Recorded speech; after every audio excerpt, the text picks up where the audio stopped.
ہمارے ان احسانات کو یاد کرو جب ہم نے تم کو قوم فرعون سے نجات بخشی۔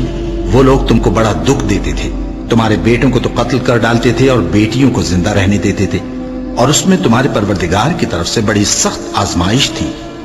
اور جب ہم نے تمہارے لیے سمندر کو پھاڑ دیا، پھر تم کو تو نجات دی اور فرعون کی قوم کو غرق کر دیا، اور تم دیکھ رہے تھے۔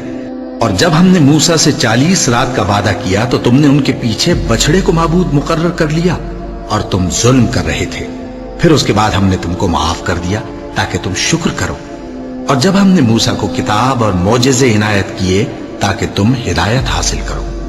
اور جب موسیٰ نے اپنی قوم کے لوگوں سے کہا کہ بھائیو، تم نے بچڑے کو معبود ٹھہرانے میں اپنی جانوں پر ظلم کیا ہے، تو اپنے پیدا کرنے والے کے آگے توبہ کرو، پھر اپنوں کو قتل کرو، تمہارے خالق کے نزدیک تمہارے حق میں یہی بہتر ہے۔ پھر اس نے تمہارا قصور معاف کر دیا، وہ بے شک بڑا معاف کرنے والا ہے، بڑا مہربان ہے۔ اور جب تم نے موسیٰ سے کہا کہ موسیٰ، جب تک ہم اللہ کو سامنے نہ دیکھ لیں گے تم پر ایمان نہیں لائیں گے، تو تم کو بجلی نے آ گھیرا اور تم دیکھ رہے تھے۔ پھر موت آ جانے کے بعد ہم نے تم کو اثر نو زندہ کر دیا تاکہ احسان مانو۔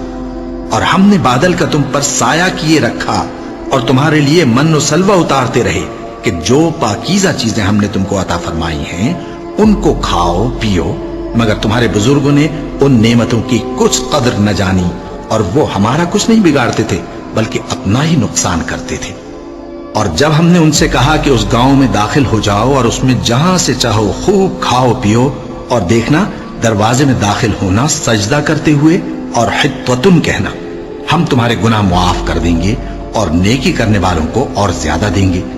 تو جو ظالم تھے انہوں نے اس لفظ کو جس کا ان کو حکم دیا تھا بدل کر اس کی جگہ اور لفظ کہنا شروع کیا، بس ہم نے ان ظالموں پر آسمان سے عذاب نازل کیا کیونکہ نافرمانیاں کیے جاتے تھے۔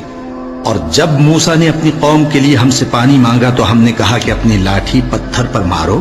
انہوں نے لاٹھی ماری تو اس میں سے 12 چشمے پھوٹ نکلے، اور تمام لوگوں نے اپنا اپنا گھاٹ معلوم کر کے پانی پی لیا۔ ہم نے حکم دیا کہ اللہ کی عطا فرمائی ہوئی روزی کھاؤ اور پیو، اور زمین میں فساد نہ کرتے پھرنا۔